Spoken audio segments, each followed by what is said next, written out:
Salut les amis et bienvenue sur la chaîne Rétroviseur. Nous allons faire un retour dans le temps et repartir dans le Far West. On va décrypter ensemble une marque mythique, une marque exceptionnelle. Je veux bien sûr parler de Colt. L'excellence des revolvers Colt a laissé une empreinte indélébile dans l'histoire. Alors, avant de vous faire découvrir ces modèles les plus mythiques, faisons un peu d'histoire.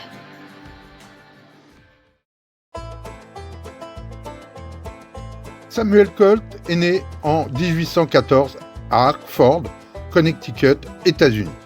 À l'âge de 7 ans, il va lire un livre, le Compendium, sur la poudre noire, qui va changer sa vie. À 16 ans, lors de son engagement dans la marine marchande, Samuel Colt, inspiré par la rotation du gouvernail, façonna avec son couteau un prototype de revolver en bois, esquissant ainsi les prémices d'une invention qui allait révolutionner l'armement. À son retour, il fonda son usine et créa son premier revolver, le Paterson. Fier de sa création, il tenta un contrat avec l'armée américaine. Malheureusement, dès le premier tir, l'arme explosa. Le Colt Paterson fut utilisé à Fort Alamo, mais aussi pendant les guerres indiennes. Estimé à 1000 pièces vendues, cela restera un échec commercial. Persévérant, Samuel Colt fit une rencontre qui va changer son destin. Avec la collaboration du capitaine Walter, ils aboutiront au modèle Walter. Un revolver plus solide, grâce à une main-d'œuvre qualifiée, ce qui n'était pas le cas pour le modèle Paterson. La démonstration fut un succès. Oh yeah. Ok. La commande de 1000 revolvers Walter fut passée par les autorités. Le grand Buffalo Bill porta lui-même 2 Walter à sa ceinture. Le Colt Dragoon, conçu pour remplacer le Colt Walter, a été allégé pour une meilleure maniabilité par la cavalerie. Il y eut aussi le Baby Dragoon, un revolver de poche. 2 modèles fut un succès commercial. Au vu du succès du Baby Dragoon, Colt créa le Pocket Police en 6 pouces, en 4 pouces et en 3 pouces pour la Wells Fargo Company. Le célèbre Colt Navy sera adopté par White Billy Hickok, mais aussi par la Navy et l'infanterie. Il sera vendu à plus de 215 000 exemplaires. Il finira d'asseoir la réputation de Samuel Colt et fera sa fortune. Le modèle New Army sera produit à 68 000 exemplaires pour l'armée américaine pendant la guerre de sécession. Le Colt New Police, quant à lui, sera plutôt destiné aux autorités telles que les shérifs. Samuel Colt s'éteignit en 1862. Passons maintenant à la légende des revolvers Colt, le pacificateur. C'est William Mason qui posera le brevet du Single Action en 1871. Suite à un appel d'offres de l'armée qui cherchait une arme puissante et standardisée, Colt proposa le revolver Single Action Army, un revolver robuste dans le calibre 45 Colt.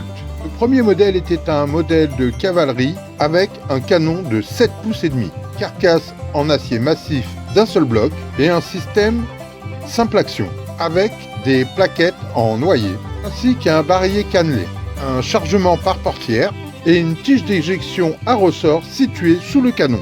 En 1873, l'armée commandera 8000 revolvers pour $13 pièce. On retrouve les numéros de série sous la crosse, sur le pontet, mais aussi sur la carcasse à côté du pontet, ainsi que sur le barillet. Les numéros du brevet, quant à eux, se retrouvent sur le côté gauche de l'arme, en dessous du barillet. Ces marquages varieront au fil des productions. Ils permettent l'authentification et l'identification du modèle. Les modèles de l'armée étaient frappés d'un poinçon US. Fuyant les conditions difficiles de l'armée, pour survivre, les détenteurs martelaient le US de leur Colt Single Action pour le revendre à des civils. Les civils qui achetaient ces armes pouvaient être condamnés à de nombreuses années de prison pour recel de biens militaires volés. Ce magnifique Colt présenté dans cette vidéo est un Colt authentique monomatricule de collection. Passons maintenant aux différents Colt SAA. Le premier modèle produit sera le cavalerie avec son canon de 7 pouces et demi, puis le modèle artillerie avec son canon de 5 pouces et demi. Le civilian aura un canon de 4 pouces 3 quarts pour un meilleur dégainage. Pour le Buntline spécial, qui possédait un canon de 12, 16 voire 18 pouces, c'est une histoire entre mythe et réalité. Je vous raconterai ça juste après. Pour l'instant, nous allons voir un autre Colt. La production du modèle Sheriff, qui n'est en réalité pas son nom, mais Storekeeper, a été produit à moins de 600 exemplaires. L'originalité de ce modèle est son canon 3 pouces et demi, dépourvu de tige d'éjection. Le flat top modèle Target est un modèle rare, produit à seulement 914 exemplaires pour la compétition. La hausse et la mire auront été modifiées à cette occasion, et le doigt de détente quadrillé pour une meilleure accroche. Un revolver très prisé pour les compétitions. Parlons maintenant du Buntline, qui a fait l'objet de nombreuses discussions dans le milieu des spécialistes Colt.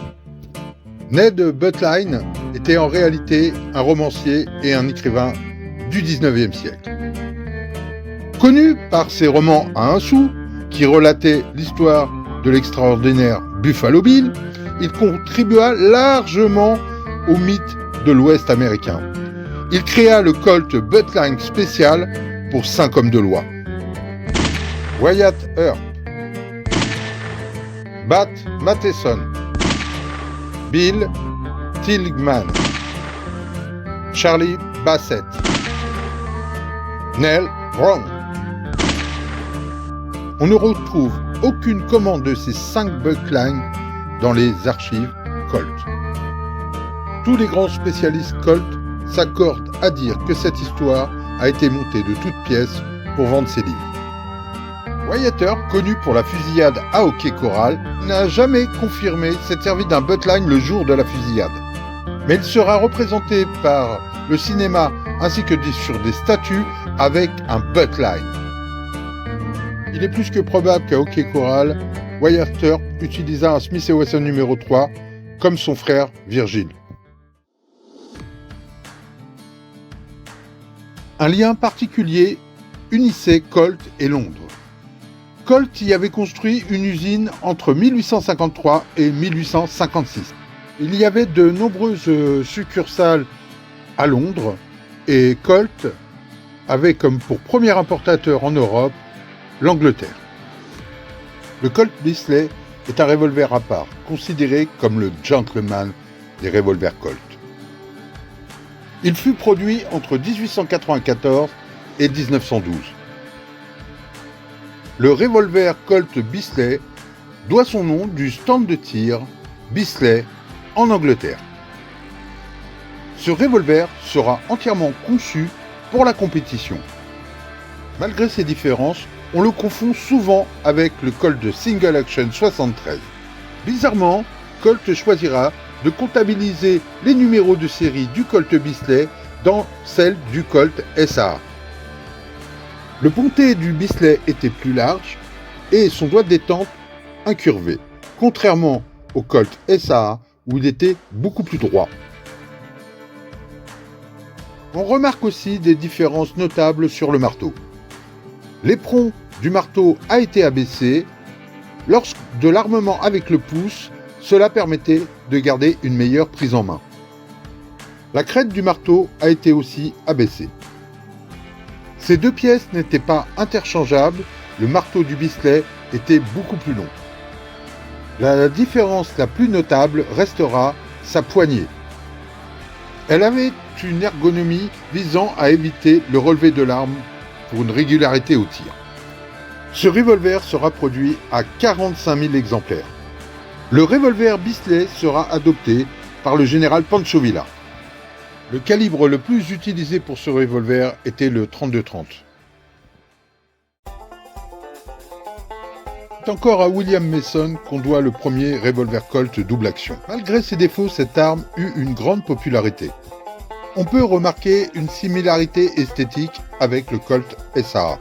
notamment la partie barillet canon.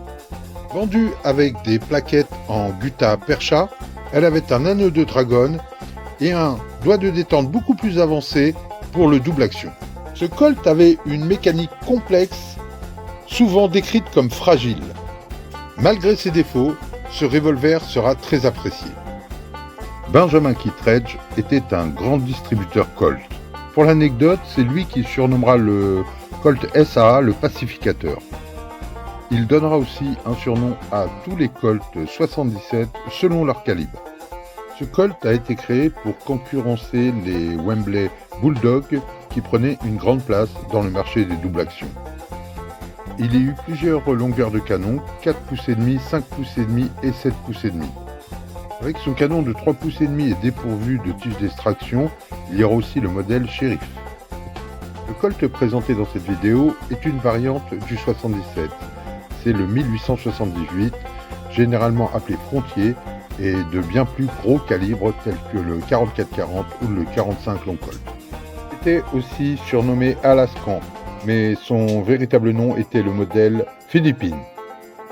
Billy the Kid adoptera le modèle 77. Pour conclure, je vous laisse avec cette célèbre citation de Samuel Colt. Un grand merci à Stack Western Company pour sa collaboration à cette vidéo. Une boutique fantastique où vous pourrez retrouver toutes les pièces de l'Ouest dont vous avez toujours rêvé. Si tu as aimé cette vidéo, n'hésite pas à liker et si tu ne veux pas louper les prochaines, abonne-toi. Allez, ciao ciao.